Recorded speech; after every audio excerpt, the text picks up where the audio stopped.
단면도 두 번째 시간입니다. 자, 지난 시간에 우리가 계단 단면도 앞까지 했었죠. 이제 오늘은 계단 단면도인데, 계단 단면도 한번 볼게요. 자, 계단 단면이라는 건 말 그대로 단면의 모양이 계단 형태로 지그재그로 있는 걸 이제 계단 단면도라고 흔히 얘기를 합니다. 자, 여기서 이제 계단 단면도를 조금 조심해야 될 부분이 중요한 사항이 몇 가지가 있어요. 이제 거기서 보면 일단은 위에 내용을 볼까요? 전단면도와 유사한 기법이에요. 그래서 어떠한 물체를 전체적으로 자르는 건데 그 자르는 걸 어떻게 자르냐면 기본 중심선을 대칭으로 해서 단면을 하는 게 아닙니다. 전단면도는 좌우 대칭이라든지 상하 대칭의 중간을 자르는 건데 이거는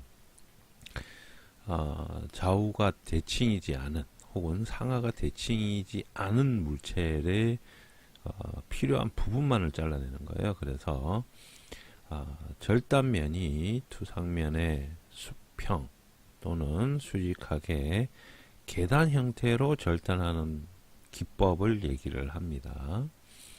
그래서 그러면 여기에 그러면 계단 단면을 할 때 어떻게 해야 되냐면 절단한 위치에는 굵은 실선으로 하고요. 절단의 시작과 끝은 방향이 변하는 부분에는 또 굵은 실선으로 해줘요. 그리고 시작과 끝 부분에는 기호를 붙여서 단면도에 표기를 해줍니다.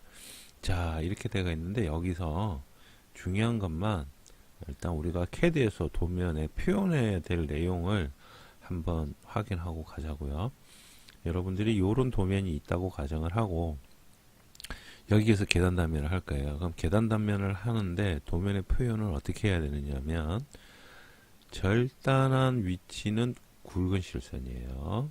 자, 절단한 위치는 굵은 실선이고 절단의 시작과 끝 그리고 방향이 변하는 부분에는 굵은 실선으로 해준다 그랬죠. 자, 절단의 시작은 뭐 어디가 되든 여기가 시작이라고 한번 해볼게요. 여기가 시작이에요. 시작. 여기가 S 해서 스타트입니다.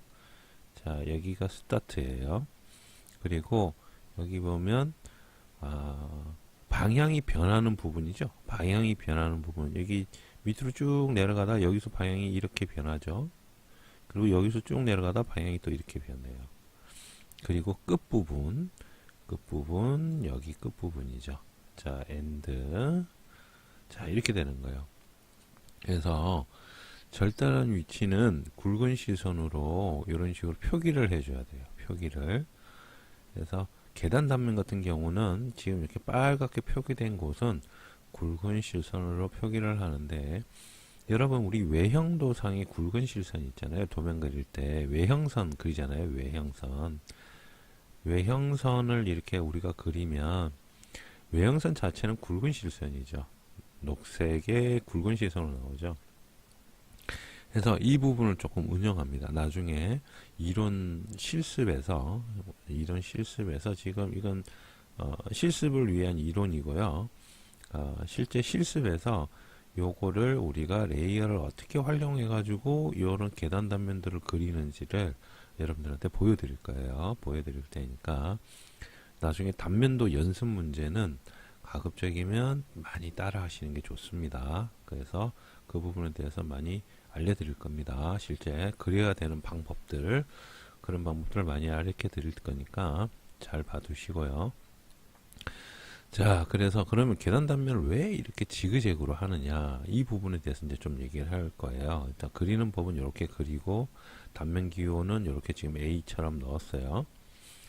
자, 여기 보면 가운데는 구멍이 큰 구멍이 있죠. 그죠? 그리고 여기에 네 군데 구멍 하나, 둘, 셋, 이 네 군데는 카운터보인데 이 카운터보의 형상이 똑같아요. 동일합니다. 자, 12 카운터보는 4개가 있는데 이게 동일해요. 동일. 그리고 가운데에 있는 카운터보 큰 카운터보는 별도로 하나가 있죠. 그리고 여기에 보면 구멍이 또 하나 있어요. 2개. 자, 얘네들도 동일하죠. 얘네들도 동일하고 총 4개가 동일하고 여기에 나사 구멍이 하나 있네. 얘가 요거예요. 그죠? 나사가 하나 있고. 그럼 단면을 자를 때 이런 구멍들을 위치가 뭐 센터선을 이렇게 지나가면서 위치가 있는 게 아니잖아요. 그러면 그 부분에 대해서 최대한 많이 표현을 해야 되기 때문에 이 부분을 많이 표현하기 위해서 이런 식으로 계단 단면을 했는데 보시는 바와 같이 여기에 나와 있는 내용들 잘 보면 이렇게 되어 있어요. 구멍이 4개는 같아요. 카운터 보고 4군데는 같으니까 여기를 하나를 일단 지나가죠. 자, 이렇게 하나가 지나가면 이 카운터 보는 이렇게 중심이 서로 맞아보고 있기 때문에 이렇게 지나가면 어떤 문제가 있냐면 여기 구멍을 표현을 못하죠. 그죠? 그래서 시작할 때 여기 구멍 2개가 있기 때문에 핀 구멍인데 요거를 요렇게 지나가면 핀까지 표현이 되죠. 그래서 위치를 여기를 일단 잡은 거고요. 그리고 그러면 카운트보의 여기 구멍의 형상이 이렇게 나오고 이 핀의 형상이 이렇게 나와지죠. 그죠?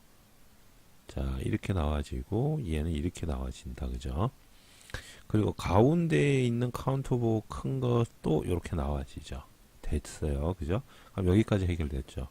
그 다음은 어떻게 되나요? 요거는 나사죠. 나사. 나사는 또 이렇게 표현하면 되고 마지막에 끝에 있는 2개는 또 이렇게 표현하면 돼요. 그러면 위치의 구멍의 형태가 어떻게 되죠? 다 나오죠. 다 나오죠. 그러면 우리가 배운 대로 하자면 이렇게 되는 거예요. 우리가 도면 지시할 때 배운 내용을 하면 자, 여기는 이렇게 지시를 한다라고 했을 때 이렇게 되겠죠. 이렇게 해서 자, 이게 이제 몇 파인지는 모르겠는데 우리가 임의로 정합시다. 구멍이 2군데잖아요. 2 다시 파이 이렇게 들어가죠. 구멍이 작으니까 한 3파이 정도. 그러면 지시를 2군데 있다라고 했고 파이는 3입니다. 그러면 구멍의 형태는 단면도는 이 안 보이는 부분을 나타내는 게 위주이기 때문에 이 구멍의 형태만 나타내주면 되죠. 그리고 실질적으로 평면도 상에서는 어떻게 해요?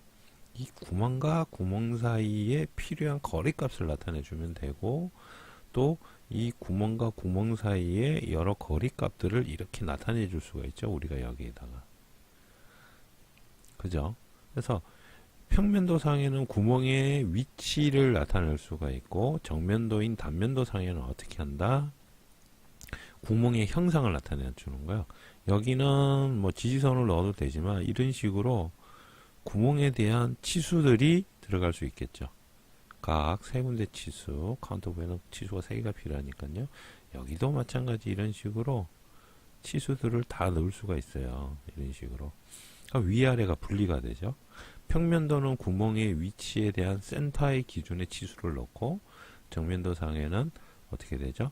구멍의 형상에 대한 치수가 들어가죠. 뭐 얘 같은 경우는 이렇게 들어가면 되겠죠. 나사니까 우리 나사는 아직 안 배웠는데 나사니까 자 m 뭐 4짜리 dp 깊이값 뭐 예를 들어서 6 이렇게 주면 이렇게 하면 되죠. 그럼 나사에 대한 표현 여기 다 끝났어요. 지금 지시선으로 굳이 이제 치수 줄 필요 없죠. 지시선으로 끝내버렸으니까. 얘는 뭐예요? 굳이 치수 안 넣어도 되죠. 왜? 얘랑 동일한 거잖아요. 그죠? 그래서 얘는 굳이 치수를 안 넣어도 돼요. 이렇게만 표기해 놓고 여기에다가 우리가 지시선으로 이렇게 뽑아 가지고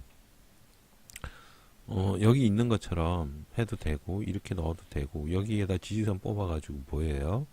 파이 뭐 예를 들어서 뭐 4 그리고 12 카운트 보고 약자 12 해갖고 파이 뭐 8 그리고 dp 예를 들면 4.4 혹은 4.5 이렇게 넣어줘도 끝나죠. 그래서 이런 식으로 다 표현이 가능한 거예요. 그래서 계단 단면도는 이런 특정한 영역을 잡고서 그 영역에 표시하는 역할을 하는 게 계단 단면도입니다. 자, 계단 단면도가 조금 어렵긴 해요. 단면을 어떻게 나눠야 될지 처음에는 잘 모르는데 이런 거 같은 경우는 연습을 조금 하셔야 돼요.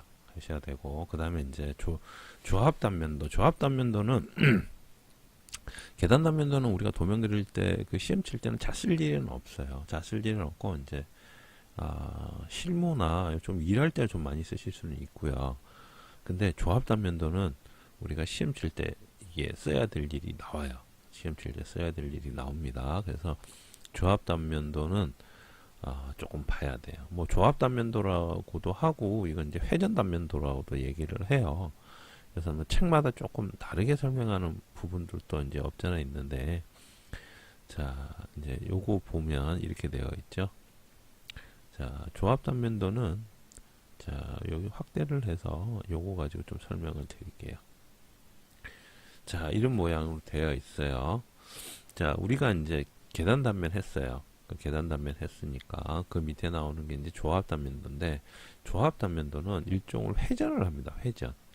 그게 뭔 얘기냐면, 자 이렇게 되는 거예요. A에서 시작해서 B까지 갔잖아요. 그러면 단면이 여기 지금 굵은 선으로 되어 있죠. 아까 이제 굵은 선으로 한다 그랬죠. 쭉 와서 이렇게 쭉 단면이 되어 있어요.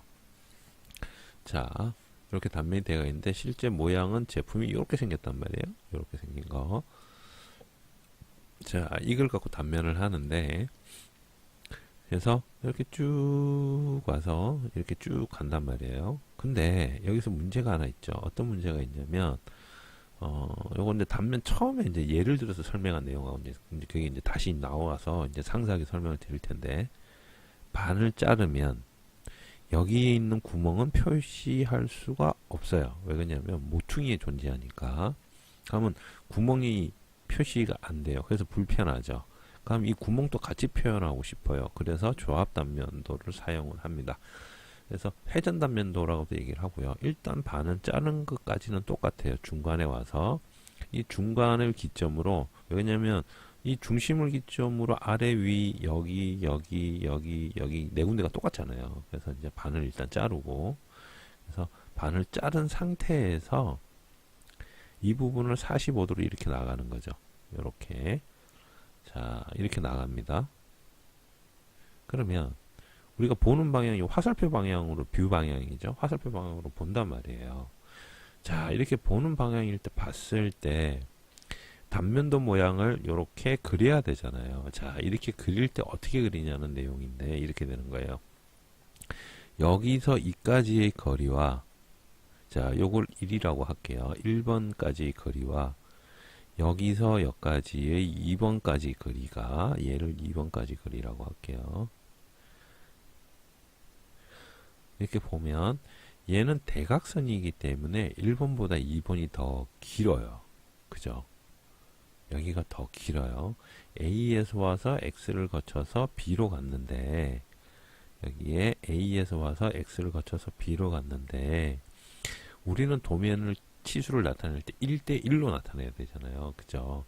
그럼 여기서 이렇게 보는 방향으로 해서 도면을 그리게 되면 얘가 구멍이 정상적인 구멍이 안 나오죠. 대각선으로 보이는 구멍을 그려야 된단 말이에요. 그래서 문제가 돼요. 왜냐면 실제 거리값을 나타낼 수가 없기 때문에. 그래서 2번이 더 긴데 이 긴 2번을 이렇게 회전시켜서 돌립니다. 이 2번이 마치 어디 있냐? 여기 일자로 있는 것처럼. 그래서 얘를 이렇게 와 있는 걸로 가정하고 그려요. 이게 회전 단면도예요. 물체를 회전해서 그린다 라는 개념으로 이렇게 하는 거예요. 그래서 이제 조합 단면도라고도 얘기를 하는데, 자 그러면 잘 보세요. 여기까지 거리가, 여기에 있는 이 거리 값이 훨씬 더 길어요. 1번보다. 그래서 어떻게 된다? 얘가 이렇게 있는 걸로 이렇게 그리기 때문에, 이 있는 걸로 그리기 때문에 실제 이렇게 되면 옆에 있는 이 그림처럼 여기가 어떻게 되죠? 이렇게 돌아오니까 이 모퉁이가 이만큼 더 길어지는 거예요. 그래서 여기의 거리 값이, 자 여기서 A에서 X까지 거리값이고, 여기는 어떻게 되죠? B에서 X까지 거리값이죠. 그래서 이만큼이 더 길어지는 거예요. 실제 값을 넣어주기 때문에 1대 1이 되기 때문에 1대 1이. 그래서 여기에는 여러분들이 요거 이제 실기에서 나중에 저랑 같이 해보시면 금방 이해를 가시는데 지금 말로 설명하니까 조금 어려운 부분이 있어요. 그래서 이게 돌아간 걸로 계산을 해서 도면의 단면도상에는 이렇게 그려줘야 됩니다. 그래서 거리값이 차이가 나요. 그래서 여기 외형선이 지금 이렇게 가면 여기 이만큼 더 튀어나오잖아요. 여기가 이만큼 더 튀어나온 거리값은 실제 x에서 b까지의 실거리값이라는 거죠. 그걸 이렇게 돌린다고 가정을 하고 여기를 어떻게 해요? 표현을 해주는 거예요. 여기를 돌렸다고 가정을 하고, 그러니까 여기 구멍도 이렇게 오니까 여기 구멍도 따라오는 거고요. 자, 그래서 이렇게 됩니다. 이게 회전단면이에요. 자, 그래서 뭐 조합단면이라고도 하고 회전단면이라고도 합니다. 자, 옆에 있는 거 역시 이것도 마찬가지예요. 이것도 여기는 이제 나사 구멍이 없었는데 여기 이제 나사 구멍까지도 이런 식으로 X에서 Z까지 나사 구멍도 감안을 해서 이렇게 뚫어준다는 거죠. 감안을 해서. 그래서 여기 보면 A에서 X로 가고 X에서 Z 가고 Z에서 다시 이렇게 꺾어져서 B로 가고 이렇게 됐죠. 왜냐면 여기도 이제 구멍에 나사가 있으니까 여기 이 나사 부분을 표시해 주기 위해서 이렇게 위에는 그냥 한번 지그재그로 갔지만 어떻게 돼요? 얘는 이렇게 막 꺾어서 가죠. 이런 식으로 여러 가지를 응용해서 그릴 수 있는 게 조합단면도예요. 자, 또 아래 보면 이렇게 나와요. 아래 보면 이런 물체가 있단 말이에요. 이런 물체를 잘 보면 여기 이제 순서대로 한번 가볼까요? 순서대로 가면 자, 이 구멍이 많죠. 구멍이 많다 보니까 A에서 시작했어요. 여기 스타트 A에서 갔어요. 쭉 갑니다. 어디까지? O까지 갑니다. O가 1번이에요. 그리고 또 다음에 어디까지 가냐면 또 B까지 가요. 그리고 B까지 갔고 그 다음 다시 어디까지 가냐? C까지 가고 그리고 다시 또 D까지 가고 이런 식으로 되는 거예요. 여기 이제 엔드죠. 단면도가 A, D 해가지고 이렇게 잘려져 있는 단면도예요. 그럼 이것을 보는 방향으로 가지고서 그린 게 아래 그림이죠. 보는 방향으로 이렇게 나오는 거예요. 이렇게. 자, 이해가 가시나요? 자, 여기 있는 요 부분은 여기가 되겠죠. 여기가 되고요. 카운트보 나와 있는 구멍은 여기가 되고 가운데 구멍 뻥 뚫린 거 여기가 되겠죠. 그리고 이쪽 부분 그건 여기가 되고요. 그리고 여기에 나와 있는 구멍은 여기가 되겠죠. 근데 이거는 이렇게 해가지고 여기서 이렇게 돌려서 그리면 여기가 이쯤 올 거란 말이에요. 근데 이건 이렇게 돌리지는 않은 거예요. 조합단면도는 여기 거리를 실질적으로 여기를 바라본 곳으로 이렇게 그린 거예요. 여기를 이렇게 그냥 바라본 곳으로. 그래서 돌리지는 않았습니다. 돌리면 얘가 여기 있는 게 이쪽으로 와야 돼요. 여기 이렇게 그려져야 맞죠. 그래서 돌리지는 않았어요. 돌리지는 않았고 실제 이 위치에 대한 값을 준 거예요. 왜 돌리지 않아도 되냐면 얘는 평면도상에 요 포인트를 정확하게 잡을 수 있잖아요. 그 무슨 얘기냐면 이런 식으로 치수를 넣어서 예를 들어서 이렇게 치수를 넣으면 이 위치를 정확하게 잡을 수가 있기 때문에 굳이 돌리지 않아도 상관이 없어요. 그래서 구멍의 위치와 구멍의 형상만 잘 나타내주면 문제가 없다는 거예요. 자, 그렇게 되는 게 조합단면도입니다. 그래서 여러분들이 시험 칠 때는 조합단면도까지 쓸 일은 없으세요. 좀 쓴다 그러면 계단단면도 이 정도. 근데 계단단면도도 굳이 안 쓰셔도 돼요. 그래서 여기까지는 필요는 없는데 혹시 모르니까 내용은 알고 있어야죠. 그래서 시험 치고 준비하려면 내용을 알고서 꼭 뭐 상황에 따라서 나올 수도 있는 부분이니까. 근데 내용을 모르고서 만약에 시험을 친다 그러면 좀 불안하죠. 아무래도. 근데 내용을 알고서 뭐 준비를 한 상태에서 시험 친다면 또 문제는 안 되죠. 자, 그 다음에 이 여러 개의 절단면이 있는 경우 한 줄로 단면도를 표기한다 이렇게 되어 있는데 여기 있는 거 보면 축이죠. 축은 상황에 따라서 단면도를 뽑아야 됩니다. 상황에 따라서. 왜 그러냐면 이 키홈의 위치라든지 아니면 특정하게 생긴 부분이 발생할 수 있어요. 그래서 상황에 따라서 단면도를 뽑는 경우가 있는데, 그리고 이건 동심축인데, 자, 이런 경우 우리 여러분들 도면 보셨나 모르겠는데, 이렇게 축이 있으면 우리 그 편심축이 있고 동심축이 있죠. 이제 축은 크게 두 개로 나눌 수 있는데, 동심은 센터가 하나인 축을 동심축이라고 얘기를 하고요. 편심축은 센터가 두 개 이상. 그래서 이 센터가 하나가 더 있어요. 이렇게. 혹은 다른 쪽에도 하나 더 있어서 여기 있는 이렇게 해서 편심으로 구성된 축이 있을 수도 있어요. 자, 그런데 이런 부분들을 여러분들이 도면을 그리시다 보면 치수를 다 못 넣는 경우는, 아니면 꼭 이 부분은 단면도로 표기를 하는 게 낫겠다는 부분이 덜어 있단 말이에요. 그런 경우는 여러분들이 임의의 곳에다가 여기 보면 회전 단면 형태로 공간이 없는 경우에 절단선, 연장선, 임의의 위치에 단면 모양을 표시할 수 있다, 이렇게 놨어요. 자, 그래서 이런 경우 많이 보셨을 텐데, 도면 있으면 이렇게 돼서 이렇게 해서 키의 깊이 값이라든지 이게 얼만큼 들어가 있는 키의 깊이 값을 얼마 나타내죠, 아니면 전체 높이 값 얼마, 이렇게도 표현이 가능해요.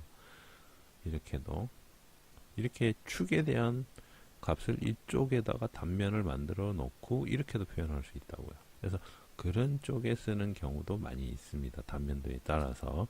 왜냐하면 여기가 뭐 특별한 형상이 더 있다든지, 혹은 이런 거 있을 수 있어요. 여 밑에 또 이렇게 멈춤 나사 혹은 이렇게 들어갈 수 있도록 밑을 이렇게 파는 경우가 있어요. 멈춤 나사 들어갈 수 있도록 간혹. 그러면 이게 보이지가 않거든요. 일단 축상에서. 그런 경우에는 이런 식으로 또 별도로 표기해 줄 수도 있고, 그래서 여러 가지 부분들이 조금 있어요. 자, 그래서 한 줄로 단면도 배열하기라는 기능을 이용해 갖고 축의 특정 부분을 오른쪽이나 왼쪽 혹은 위나 아래에다가 단면 형태로 또 표현을 하기도 합니다. 그래서 그런 부분을 표현하기도 합니다. 자, 그렇게 되어 있고요. 방금 설명한 부분이 이렇게 나오네요. 이런 식으로 위에는 축의 연장선에서 그냥 뽑아서 이렇게 설명을 한 거고요. 이제 방금 제가 설명했던 오른쪽에 이렇게 갖다 붙이는 내용들은 이렇게도 된다는 거죠. 자, 여기까지 하면 우리가 이제 단면도는 다 끝나요. 단면도의 기본적인 내용은 다 끝났습니다. 그래서 실습을 하면서 실제 도면에 어떻게 적용하는지를 여러분들하고 실습을 한번 해볼 거고, 자, 그 다음에 나오는 게 도형의 생략법이에요. 도면을 그리는 데 있어서 생략할 수 있는 규칙이 몇 가지가 있는데, 이것도 잘 활용하면 도면 그리는 데 있어서 좀 빠르게 그릴 수가 있어요. 그래서 생략하는 방법이 어떤 게 있는지 한번 볼까요? 자, 대칭도형의 생략법이라고 있어요. 대칭도형의 생략법. 자, 대칭도형의 생략법이 있는데 어떨 때 생략을 하냐면 이렇게 되죠. 도형을 작도하거나 대칭인 경우에, 이 전제 조건이죠. 대칭인 경우에가 꼭 들어가야 된다는 거. 그리고 긴축이나 형광등과 같은 것들은 중심선을 기준으로 해서 한쪽만 작도해 주거나, 그래서 반만 그린다는 얘기죠. 한쪽은. 그리고 부분 파단선으로 절단하고 생략하여 전체 길이 치수를 기입해 줘도 무방한 때가 있습니다. 자, 그게 이제 이렇게 나오는 건데, 이 기법은 자주 사용하는 것으로 해가지고 좌우 혹은 상하가 꼭 대칭이라는 전제 조건이 붙어요. 그리고 기본 중심선을 기준으로 한쪽만 작도를 합니다. 그래서 전체를 다 그리지 않고 왼쪽이나 오른쪽, 위나 아래만 그린다는 거예요. 그리고 이럴 때는 두 개의 짧은 가는 실선을 그어줍니다. 그래서 두 개의 짧은 가는 실선이 대칭 기호가 되는 거예요. 그래서 얘는 두 개의 짧은 가는 실선을 그리는 요 부분은 어디냐 하면 중심선에 이렇게 그리는 거예요. 이렇게. 자, 이걸 좀 확대해서 여러분들 설명을 하면 중심선이 이렇게 지나가면 물체의 끝쪽에 두 개의 가는 실선으로 이렇게 그리는데, 자, 요게 대칭기호입니다. 대칭기호인데 이것은 위아래나 혹은 만약에 가로로 그렸다 그러면 좌우에 대칭기호가 꼭 이렇게 나란히 두 개가 들어가야 됩니다. 요거 그리는 법은 캐드에서 여러분들한테 일괄적으로 정리해서 가르쳐 드리도록 하겠습니다. 그리고 긴축이나 형광 등 구조물 뭐 실적으로 나타내 정해진 범위 어쩌고 저쩌고 나오죠. 자, 대칭기호가 꼭 들어가야 된다. 생략을 좌우가 똑같거나 상하가 똑같은 부분을 반만 그린다. 그럴 때는 이런 식으로 대칭기호가 꼭 아래 위로 들어가야 되고요. 그리고 물건이 있는 대칭을 하고자 하는 쪽 이쪽이 삭제가 되어야 돼요. 이런 식으로 거꾸로 그리면 안 된다는 거죠. 그래서 중심선을 기준으로 그 물건이 있는 쪽이 삭제가 되는 게 올바른 방법입니다. 자, 이게 대칭의 방법이고요. 그리고 이제 아래 나오는 것도 동일한 내용이에요. 아래 나오는 것도 중심선을 기준으로 어떻게 돼요? 아래가 삭제되고 물건을 그리고요. 단면 모양을. 자, 이렇게 중심선이 위로 거꾸로 올라가면 맞지가 않는 거죠. 실제 보는 방향이 우리는 여기서 이 중심선을 기준으로 단면을 해서 이렇게 보잖아요. 삼각법 기준으로 했을 때 이렇게 보기 때문에 물건이 이렇게 물체가 이렇게 나오겠죠. 근데 얘는 어떻게 돼요? 이렇게 보는 거죠. 이렇게. 그러면 얘가 여기 있는 게 아니고 일로 올라가야지 맞죠. 근데 이것도 이제 아래 위가 틀리니까 여기 있는 단면이 맞게 되는 거죠. 그 차이입니다. 그래서 삭제를 할 때는 아니면 생략해서 그릴 때는 꼭 대칭교가 들어가야 된다 이 얘기예요. 이런 식으로 이제 파단해서 특정 부분만을 또 잘라서도 그릴 수 있는데 이거 쓰지 말고 그냥 위에 거 쓰시면 돼요. 그리고 이제 반복되는 도형의 생략해서 나오는데 여기 이제 반복되는 도형은 구멍이죠. 구멍의 홀의 위치가 쭉 나오는데 중심선은 생략하시면 안 돼요. 절대로 중심선을 생략하시는 게 아니고 여기 있는 구멍을 생략을 하는 겁니다. 여기 원래는 이렇게 구멍이 다 있어야 되죠. 이런 식으로 구멍이 쫙 있어야 되는데 몇 개만을 표기하고요. 끝과 처음 시작하는 곳만 표기를 하고 나머지는 구멍을 생략해도 무방합니다. 자, 이 또 길이가 길어서 어떻게 되죠? 파단선으로 길이를 일괄적으로 잘랐죠. 일정 길이로. 그러면서 길이가 작아졌지만 우리는 여기에다가 이 전체 길이 값을 줄 때는 어떻게 준다? 실제 실척의 길이 값을 줘야 맞습니다. 예를 들어서 여기를 10m예요. 10m. 이제 10m인데 10m 자체를 우리가 도면으로 그릴 수가 없잖아요. 10m를. 그러다 보니까 이제 이걸 중간을 파단을 하고 얘를 좀 작게 그리는데 이제 우리가 치수를 줄 때는 여기다가 10m니까 얼마를 줘야 되냐 하면 만이라고 적어줘야 되죠. 그죠? 그래야지 맞는 얘기가 되는 거죠. 그래서 도면을 이렇게 분할해서 생략해서 그리긴 하지만 실제 치수를 생략하지는 않는다. 치수는 정치수인 실치수를 줘야 된다. 이게 되는 거예요. 여기도 마찬가지예요. 이런 식으로 파단해서 축이 너무 길어서 자, 축이 이게 굉장히 길어요. 이 부분만 굉장히 길기 때문에 불필요하다는 얘기죠. 그래서 보통 이런 식으로 파단을 해서 표현을 하는 거죠. 자, 또 그렇게 되고요. 잘못된 투상 도면예 해칭 방향 나오죠. 예, 단면의 방향인데 축은 길이 방향으로 단면하지 않는다고 했습니다. 직각 방향으로는 단면을 하는데 길이 방향이죠. 축 모양이 이래 있으면 이렇게 길이 방향으로 단면을 하지 않아요. 길이 방향으로 단면을 하면 안 됩니다. 자, 그리고 여기 여러 가지 이제 키 부분이라든지 홈 파여진 부분 이렇게 투상을 또 표현을 해놨네요. 자, 그래서 밑에 보면 이런 식으로 부분 단면도로 요 키의 깊이라든지 형태라든지 이런 부분들을 부분 단면도로 표현을 해 놓고 거기다가 보조적인 투상도를 그려서 이 모양을 나타내는 거죠.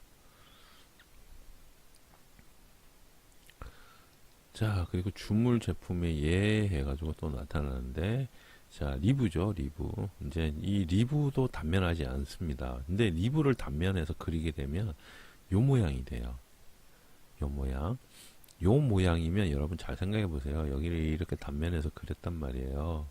그러면 이 모양이라고 만약에 가정을 하면 리브의 형태가 어떻게 되냐면 리브가 아니고 이 모양이 되겠죠? 이 모양? 그죠? 단면을 한 거잖아요. 상하 좌우가 동일하다고 가정을 하고, 아니, 가정하는 게 상하 좌우가 동일하고 단면을 하잖아요. 정중앙을 지금 단면한 건데, 만약에 이렇게 표기를 하게 되면 물체가 이렇게 되는 거예요. 그래서 리브는 단면하지 않습니다. 리브는 단면하지 않으면 여기에 이런 식으로 삼각형 모양의 보강대가 들어가는 거예요. 그래서 이렇게 표기하는 거예요. 리브는 원칙적으로 길이 방향을 단면하지 않는다. 이렇게 되어 있는 거예요. 그래서 물건의 모양이 이렇게 되는 게 맞아요. 그죠? 잘 생각해 보세요. 전체를 단면했을 때 상하 좌우가 똑같았다고 했는데 만약에 이렇게 단면했다 그러면 물건의 모양이 이렇게 바뀌는 거예요. 그래서 틀리죠. 그래서 이렇게 투상을 그려버리면 여기는 다 틀리게 됩니다. 자, 리브도 그래서 중요한 거예요. 자, 해칭의 올바른 방향 했는데, 자, 저는 이제 여러분들한테 이제 해칭을 설명을 할 때, 예를 들어서 이제 요것도 좋지 않죠. 왜 좋지 않고, 좋지 않고, 좋지 않냐면, 자, 해칭은, 이렇게 들어가는 해칭은 이 각도가 정해져 있죠. 45도로 한다라고 되어 있어요. 해칭은. 그리고 이 간격은 또 정해져 있고, 그래서 일괄적으로 일정하게 45도로 이렇게 해칭을 하는 게 맞습니다. 근데 좋지 않는 부분 보면 얘는 45도가 아니죠. 얘도 45도 아니고 얘도 45도 아니에요. 근데 얘는 45도예요. 근데 왜 안 맞냐면 여기에 있는 외형선에 이 각도가 이미 있어요. 여기가. 그죠? 외형선이 이렇게 되어 있잖아요. 그러면 해칭을 이렇게 같이 해버리면 보기가 안 좋죠. 그래서 방향을 뒤집은 거예요. 45도를. 이렇게 가는 거예요. 이렇게. 그래서 D가 좋다고 하는 이유가 이 이유입니다. 그래서 여러분들이 외형선을 이렇게 해칭을 하셨는데 여기의 모양이 이런 식으로 겹치는 동일 방향이다 그러면 해칭을 45도 거꾸로 해주셔야 돼요. 반대 방향으로. 그래서 이 부분도 잘 알아두시면 좋습니다. 아니면 또 이렇게 봤을 때 상당히 안 좋습니다. 그리고 특수한 도시 방법에서 나와요. 특수한 도시 방법. 자, 이건 뭐 위에서 얘기했던 부분이 조금 연장선이긴 한데요. 자, 이런 형태의 절곡이에요. 예, 절곡이라 그러죠. 보통 밴딩이라고도 얘기도 많이 하고 하는데 철판을 휘어서 형태를 만드는 걸 이제 절곡이라고 얘기를 하는데 이거 잘 보면 여기서 우리가 이제 치수를 준다고 가정을 해봅시다. 자, 여기에다 치수를 줄 건데 절곡이기 때문에 실제 철판은 쇠는 여기가 우리 종이 접듯이 직각으로 딱 접히는 게 아니에요. 그죠? 각도가 딱 나오는 게 아니란 말이에요. 이 두께에 대한 살이 있기 때문에 이렇게 스무스하게 접히는데 이 스무스하게 접힐 때 우리가 치수를 줘야 될 거 아니에요. 여기서 여기까지 거리가 얼만지를 알아야 우리가 절곡을 하겠죠. 예를 들어서 여기서 여기까지가 거리가 얼만지를 치수를 줘서 이 치수가 얼만지를 알아야 되잖아요. 우리가. 자, 근데 여기가 R이란 말이에요. 여기 R. R 부분에 포인트를 잡을 수가 없잖아요. 어디가 포인트가 기준이 될 수가 모르잖아요. 그죠? 이 중간점을 잡는다고 이 중간점 자체가 이렇게 철판을 굽혔을 때 이 기준이 포인트가 된다고 할 수가 없어요. 그래서 이 부분은 우리가 여기 있는 이 기준의 치수를 가공했을 때 완성 기준으로 잡고서 치수를 줘야 되는 거예요. 가공했을 때. 그래서 이런 식으로 절곡을 했을 때 완성되는 포인트를 이렇게 만들어 줍니다. 그래서 치수를 주실 때 여기에다가는 여러분들이 보조적인 선을 이렇게 그어 주셔야 돼요. 이게 치수 보조선 개념으로 이런 식으로 보조선 형태를 이렇게 그어 주셔야 돼요. 그래서 이 포인트 끝에부터 여기까지 치수를 주시는 게 맞아요. 그래서 전에도 한번 요거 앞 시간에 잠시 얘기했던 내용이거든요. 앞 시간에 잠시 얘기했던 내용인데 요거 역시도 여기 보시면 이런 식으로 다 나와 있죠. 여기가 이렇게 꺾어지죠. 꺾어지는데 이 꺾어지는 부위의 기준은 있어야 될 거 아니에요. 그래서 여기에 보이는 것처럼 이런 형태로 실제 그려지지만 이런 형태로 이렇게 그려지지만 치수는 여기에 있는 것처럼 이런 식으로 해서 여기서부터 시작해서 이렇게 나갑니다. 치수는 이렇게 시작이 되는 거예요. 그래서 이 포인트에 대한 치수를 이렇게 주시는 거죠. 이렇게 치수를 주게 되면 이렇게 되는 거예요. 혹은 뭐 이렇게 치수를 주시던. 그래서 이렇게 절곡 부분이나 알진 부분에 치수를 주실 때는 이런 식으로 여러분들이 치수를 줄 수 있도록 보조선을 만들어 주셔야 돼요. 보조선을. 그래서 이렇게 두 가지 방법으로 이렇게 세워진 형태, 옆으로 된 형태에서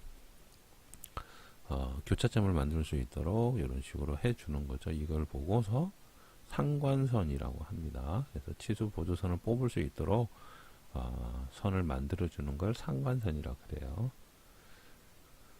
자, 그 다음 거 볼까요?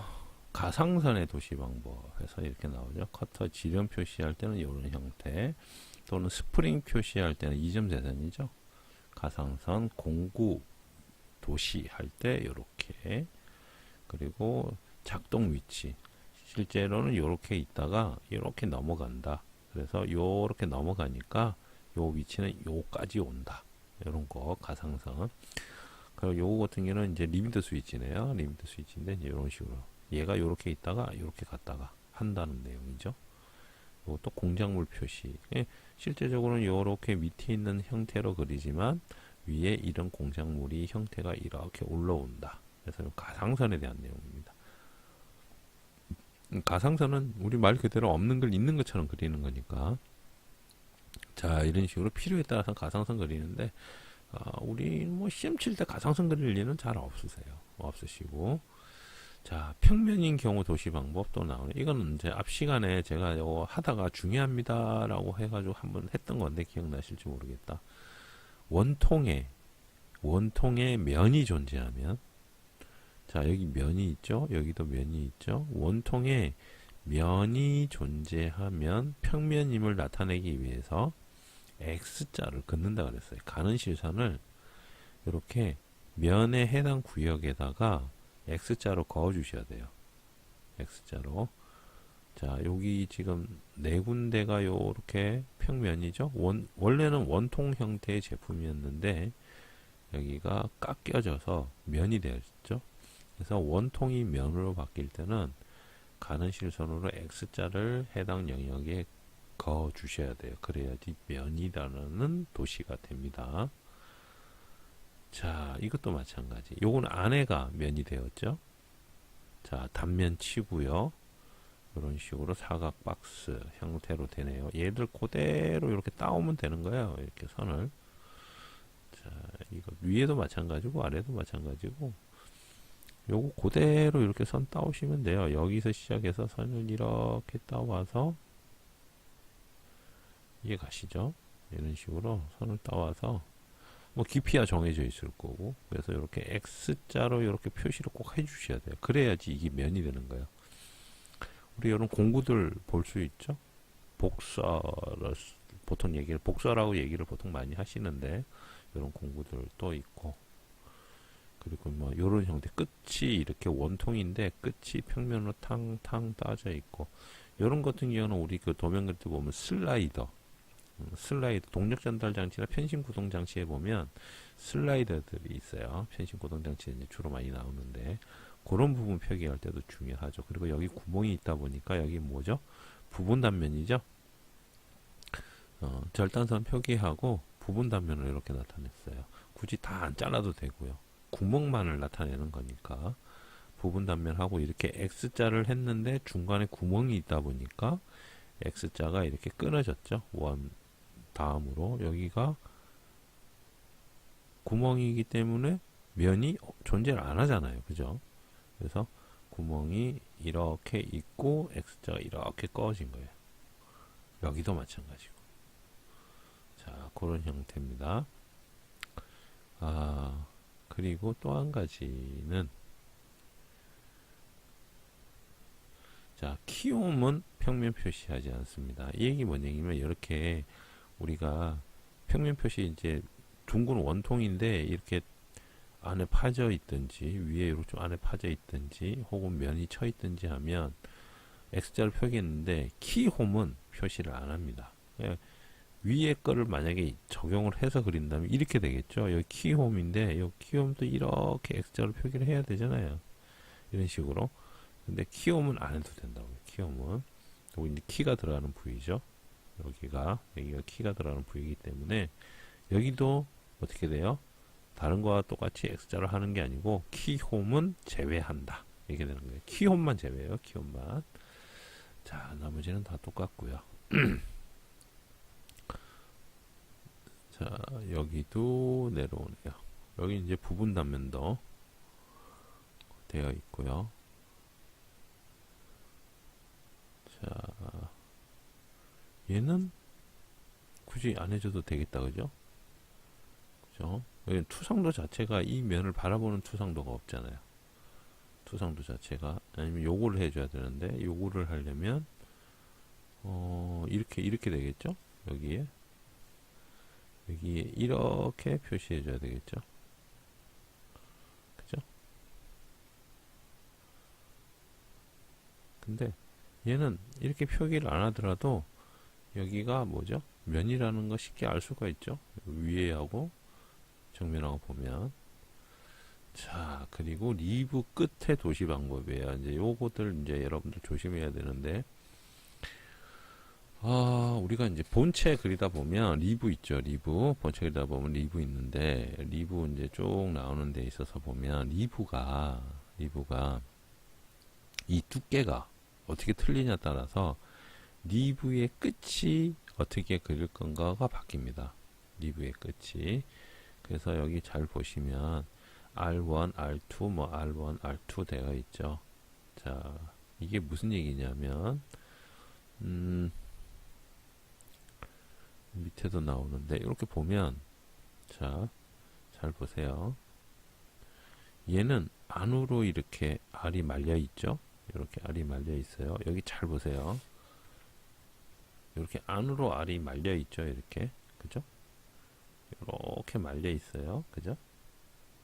이건 또 내려가면 이건 어떻게 되죠? R이 이렇게 말려 있죠. 밖으로. 그죠? 근데 이 차이를 보면 여기가 이렇게 돌아가는 형태가 되어 있고, 그죠? 이제 밑에 걸 보면 이렇게 바깥으로 삐져나가는 형태로 되어 있어요. 근데 여기는 얘가 쭉 내려다가 이렇게 밖으로 삐져나가고요. 자, 그 다음에 또 하나 더 있죠. 얘를 보면 어떻게 되어 있죠? R이 쭉 오다가 점점 없어지네요. 그죠? 자, 이런 경우에요. 그래서 R1, R2 그래서 보면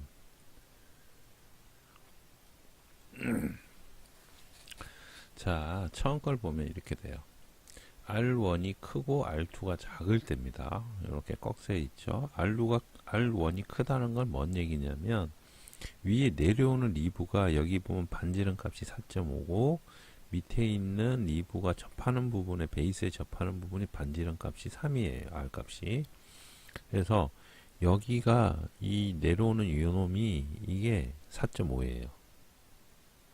그리고 여기에 R 만들어지는 게 요게 3이에요.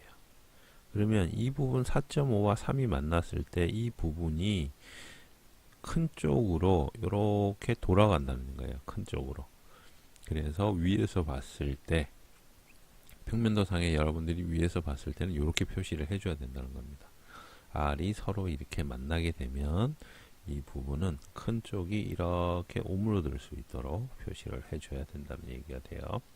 그러면 이제 아래쪽에는 거꾸로 되어 있을 때, 거꾸로. 자, 거꾸로 되어 있을 때, 위쪽에서 오는 게 4.5는 똑같은데 밑에 쪽에 R이 더 커요. 6이에요. 6. 아까 위에는 3이었죠. 그래서 R2인 얘가 훨씬 커요. 여기가. 그리고 여기는 4.5고요. 그래서 이 리브가 만나서 이런 R이 만들어질 때 여기가 이렇게 꺾여서 내려가니까 이 부분은 이렇게 바깥쪽으로 표시를 해주란 얘기예요. 그래서 R이 만약에 그러면 같으면 어떻게 돼요? 같으면 R이 같으면 어떻게 될까요? R이 같으면은 이제 요거는 이제 직각으로 내려오는 거고, 예를 들어서 R이 동일할 때는 그냥 이런 쪽으로 일자로 여기에 요렇게 RO가 같이 내려온다 그러면 일자로 요렇게 표기를 해주시면 돼요.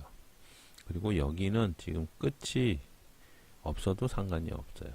자, 이거는 표기 안 해주셔도 됩니다. 이 부분은 요거까지는 안 해주셔도 되고, R 값이 동일하다면 일자로, 그리고 위에가 크다면 안쪽으로, 밑에가 크다면 바깥쪽으로, 동일하다면 일자로, 이렇게 되는 거예요.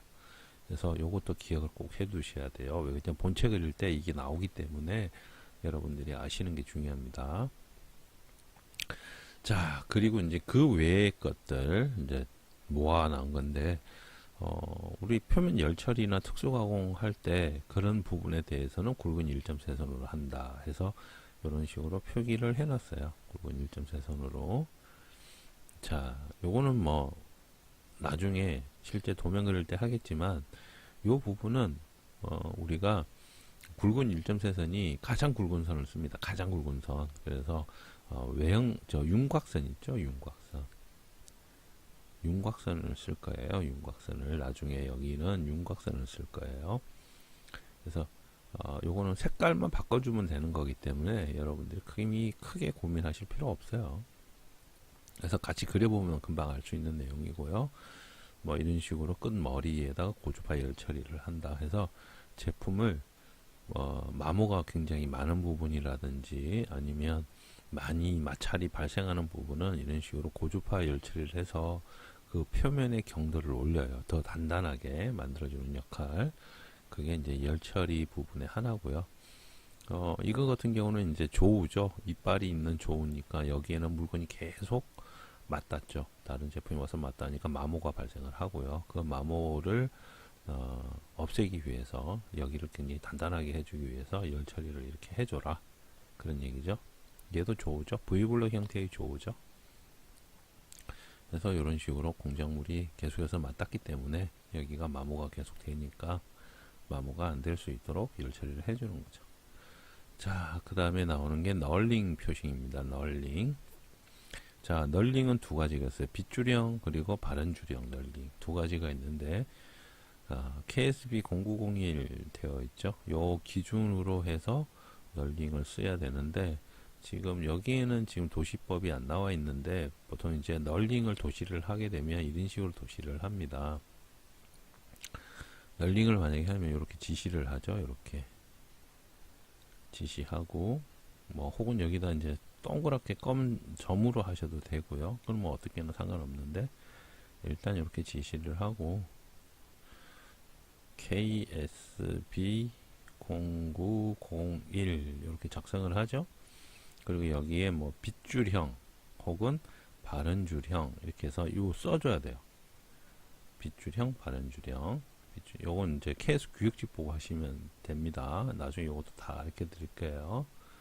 빗줄형 해서 M 소문자 모듈 값 03 이렇게 적어 주셔야 돼요.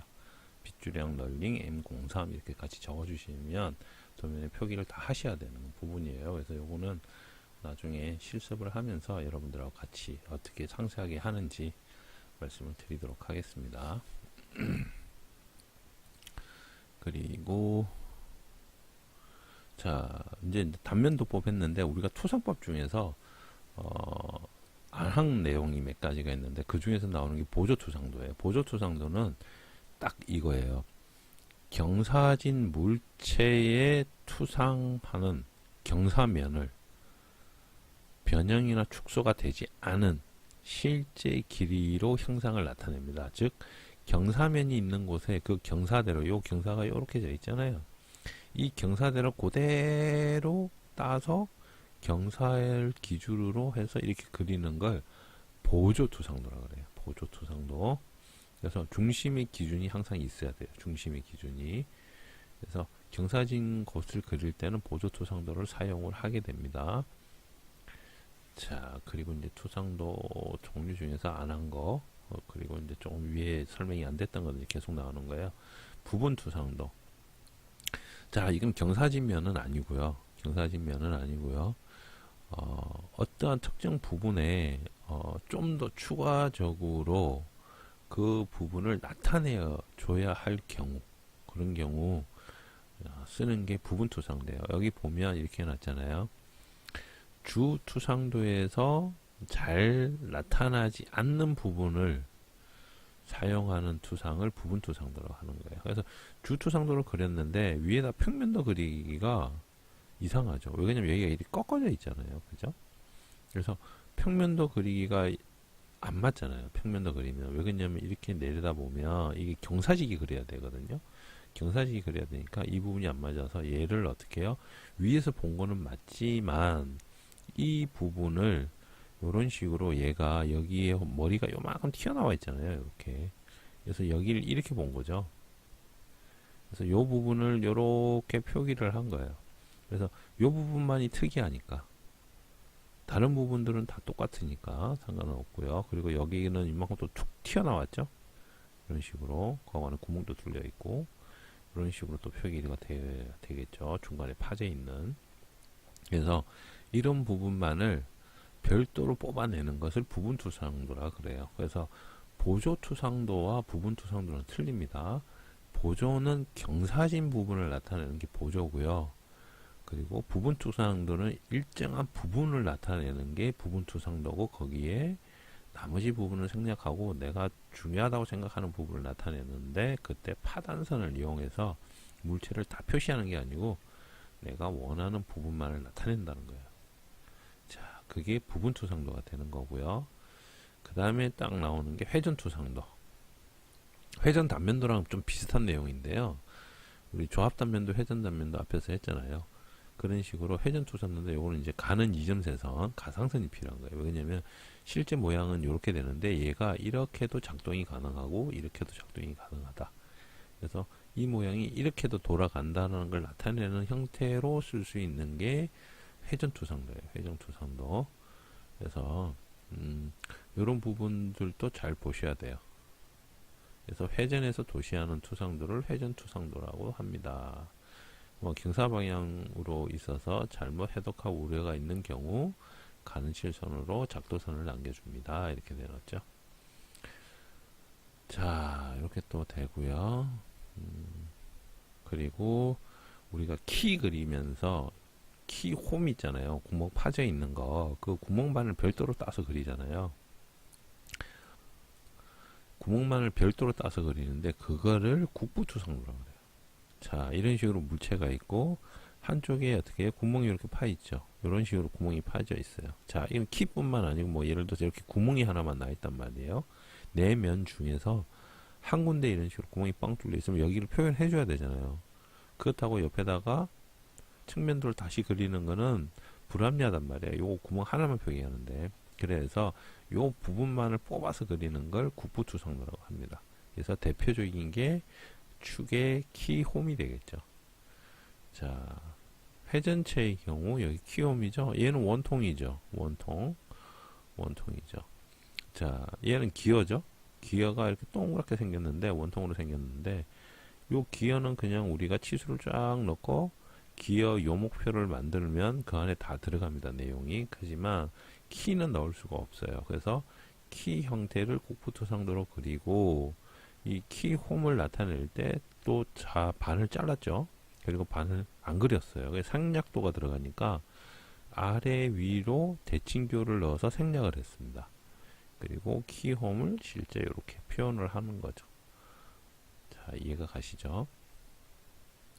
여기 보면 키홈이 나 있는 구멍만을 국부토상도로 표시해가지고 측면도를 대신할 수도 있다. 작도 또한 편리하다 해서 얘를 일일이 다 안 그리셔도 된다는 얘기예요. 이런 식으로 일일이 안 그려도 된다는 얘기예요. 여기만 딱 그려버리면 된다는 얘기죠. 왜냐하면 얘네들은 전부 파이로 표시를 할 거기 때문에. 자, 여기 축 아까 나왔죠? 국부토상도 제가 앞에서 언급했던 내용, 요 내용인 거요. 이렇게 해야지 위에 평면의 지수를 우리가 넣을 수 있기 때문에 이런 식으로 이런 모양을 나옵니다.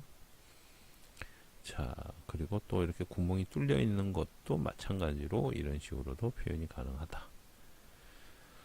그리고 이제 거진 다 끝나가는데, 이렇게 이제 작은 부분에 대해서는 우리가 상세도로 뽑아서, 자, 상세도를 뽑을 때는 꼭 들어가야 되는 내용이 상세도 번호 A, B, C 중에서 상세도 번호, 그리고 몇 대 몇 척도 꼭 들어가야 돼요.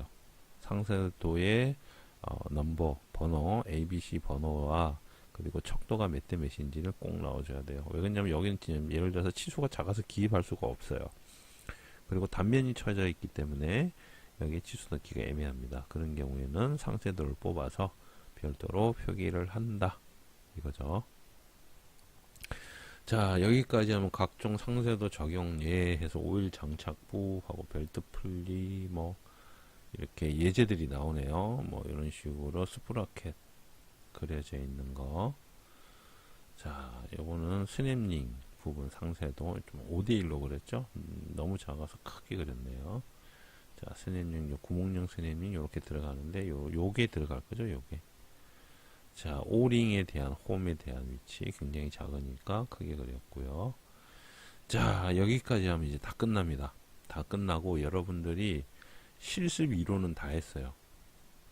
우리가 실습하는데 필요한 이론은 다 했어요. 그러면 이제 이걸 가지고 이제 진짜 실습, 이제 도면 그릴 때 단면도 어떻게 그리느냐 뭐 실습해야 되는데, 기초 형상 도면은 이제 앞 시간에 예제를 통해서 여러분들하고 저하고 몇 가지를 했죠. 그리고 여러분들한테 여기 나와 있는 거 다 그려보세요 라고 말씀을 드렸고, 나중에 필요한 부분들은 저랑 같이 좀 어려운 것들은 같이 그리겠습니다 라고 말씀을 드렸습니다. 그래서 기초 형상을 가지고서 조금 어려운 것들은 같이 해서 조금 이해를 하고요. 이제 여러분들이 이건 다 해보셔야 돼요. 다 해보셔야 됩니다. 이거 빠뜨리시면 안 돼요. 빠뜨리시면 다 해보셔야 돼요. 다 해보셔야 제가 이제 실습에서 그리는 이제 여기 이제 응용부터 할 거거든요. 응용 형상 도면에서 얘를 가지고 이제 우리가 배운 단면도를 넣어서 그릴 거예요. 지금 여기에는 지금 수문선으로 되어 있지만 이걸 수문선으로 안 쓰고 단면도로 바꿔서 그릴 겁니다. 단면도로 바꿔서 뭐 이런 부분이라든지, 자 이렇게 나오죠. 자 여기 또 단면도 되어 있죠. 또 요건 단면도 그리면서 여기에 왜 단면이 이렇게 들어가야 되는지도 설명을 할 거고요.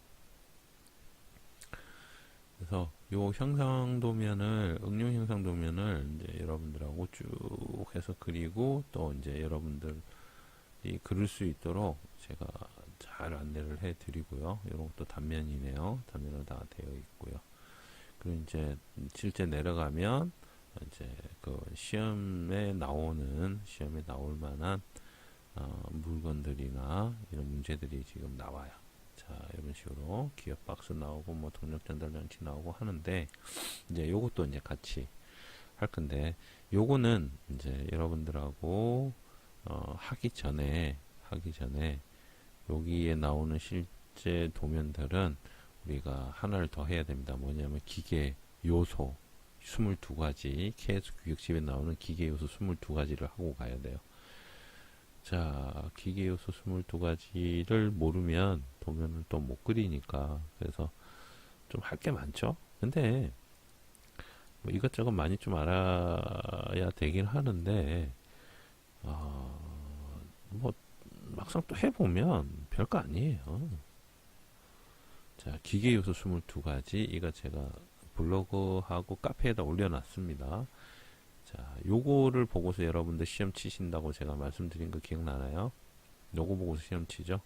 여기 보면 다 공차부터 해가지고 다 나와요. 자, 이런 식으로 다 나오죠. 널링 나오죠. 발은주령 0.5, 빗줄은 0.3 이런 식으로 나오죠. 이걸 여러분들이 다 넣으셔야 돼요. 도면에다가. 그래서 KS 규격집을 보고 하는 겁니다. 여러분들 이걸 어떻게 다 외워요? 이 치수를 다 외울 수가 없잖아요. 그래서 KS 규격집을 보셔야 되는데 이런 PDF 파일로 여러분들 실기시험 치실 때 볼 수 있도록 해줍니다. 그래서 이걸 보시면 돼요. 좀 우스갯소리 하나 할까요? 뭐 1시간 동안 이제 신나게 떠들었는데 여러분들이 예전에 제가 그 기능장 기계가공 기능장 시험 치러 가가지고 그때 폴리텍 대학에서 저는 시험을 쳤는데 이 PDF 파일을 이제 기본적으로 고사장에서 이제 컴퓨터 바탕화면에 깔아주거나 아니면 필요한 사람 손들면 USB로 이제 컴퓨터에 이제 넣어주는데 이제 시험 치려고 막 봐서 이제 도면 그리려고 보니까 PDF 파일이 없어요. 그래서 이제 지나가는 감독관한테 손을 들어서 컴퓨터 화면에 PDF 이제 KS 규격집 PDF 파일이 없습니다라고 질문을 하니까 그 감독관이 저한테 하신 얘기가 아니 그거는 개인이 준비를 해와야지 준비 안 하고 시험 치러 오시면 어떻게 합니까? 뭐 이러더라고요. 성을 내더라고요. 그래서 아니 무슨 이게 말도 되도 않은 소리를 이 양반 왜 이러지? 속으로 그런 생각을 했어요. 왜냐면 이 PDF 파일은 개인이 준비하는 게 아니에요. 이건 왜냐면 개인이 준비해서 가가지고 USB 꼽으면 그 자리에서 부정됩니다. 부정. 절대로 여러분들 USB 가져가고 여러분들 이거 하시면 안 됩니다. 큰일 납니다. 부정행위가 됩니다. 그래서 그 노트북 가지고 시험 치신 분들 다 아마 그런 경험이 있으실 텐데 여러분들이 개인 노트북을 가지고 고사장을 가서 시험을 치실 수도 있어요. 프로그램을 설치를 해서. 그러면 그 감독관들이 노트북에 있는 그 CAD 프로그램, 순수한 CAD 프로그램 말고 지원 프로그램이나 아니면 블럭들, 시험 칠 때 이렇게 불러올 수 있는 기능을 할 수 있는 거 다 지우라 그래요. 그리고 USB 자리에 스티커 붙이죠. 다른 USB 못 꽂게. 그런 작업 다 하잖아요. 근데, 아니, 원래 그런 식으로 하는데 저보고 안 가져왔다고 막 뭐라 하는 거예요. 그래서 이 양반이 왜 이런 헛소리를 하지 속으로. 아니 그걸 내가 왜 준비하냐고. 준비하는 게 말이 안 되죠. 그럼 부정행위가 되는데. 그래서 그 감독관한테 얘기를 하니까 막 그런 걸 못 준다고 막 그렇게 얘기를 하더라고. 그래서 저도 순간 띵 받아가지고 순간 욱 해가지고 목소리를 좀 높인 적이 있어요. 그래서 제가 큰 소리로 아니 무슨 소리 하냐고. 감독 하루 이틀 하냐고. 장난하십니까? 이러니까 거기 이제 그분은 이제 산업인력공단에서 나온 감독관이 아니고 이제 다른 데서 지원 오신 분 같아요. 그래서 산업인력공단에서 나온 감독관이 오시더만 그거는 설치를 당연히 해드릴 테니까 조금 기다리십시오 이러더라고요. 그러면서 제 덕분에 거기 시험 치시는 분들한테 KS 규격집 필요하신 분 손드세요 하니까 그때 손드니까 그분들한테 다 깔아주더라고요. 그래서 그런 경우도 있었습니다. 그래서 KS 규격집은 이 PDF 파일은 여러분들이 공부하실 때 보는 거지 이걸 USB 들고 가가지고 나중에 시험 치는 컴퓨터에 확 꼽아가지고 설치하시면 안 됩니다. 혹시라도 부정행위로 되면 감독관 이상한 사람 만나면 정말 재수 없으면 그 자리에서 부정행위로 탈락됩니까? 절대로 하지 마십시오. 그래서 깔아달라고 그리고 바탕화면에 혹은 어디에 있는지 설치되어 있는지 꼭 확인하시고 안 돼 있으면 설치해 달라고 얘기를 하셔야 됩니다. 그래서 뭐 그런 뭐 에피소드 아닌 에피소드가 좀 있었어요. 자, 그리고 실습 이론은 실기 이론이죠. 실습 이론이 실기 이론은 여기까지 하고 마치고 다음 시간부터는 이제 우리가 지금까지 배운 거 가지고 도면을 좀 많이 그려볼 거고요. 그리고 이제 여기 있는 기계 요소 22가지가 대표적인 거 22가지거든요. 그 대표적인 22가지를 가지고서 이 표 보는 법, 그리고 어떻게 응용하는지, 그리고 도면 나왔을 때 어느 부분을 어떻게 찾아야 되는지, 그리고 이제 여기 주소 적는 법도 나와 있죠. 주소는 또 어떻게 적어야 되는지, 그리고 뭐 이건 센터 드릴이고요. 자, 센터 드릴 표기하는 법 다 있어요. 여기에 다 있으니까 이거 보고 다 따라서 그냥 하시면 되고, 만약에 기어를 그린다, 그러면 스포 기어 유목표는 이렇게 만드셔야 돼요. 자, 베벨 기어, 헬리컬 기어, 뭐 웸힐 다 나오는데, 뭐 베벨 기어, 헬리컬 기어는 하실 일이 없어요. 만약에 베벨 기어, 헬리컬 기어가 여러분들 시험 칠 때 나왔다면, 그 시험은 정말 어려운 시험입니다. 한 몇십 년 만에 나오는 가장 최상의 난이도의 시험이 아마 될 거예요. 근데 요즘에 시험이 조금 어려워지고 있어서, 그리고 끝으로 맨 마지막 장에 보면 재질이 나옵니다. 기계 재료에서 재질이 이렇게 나와요.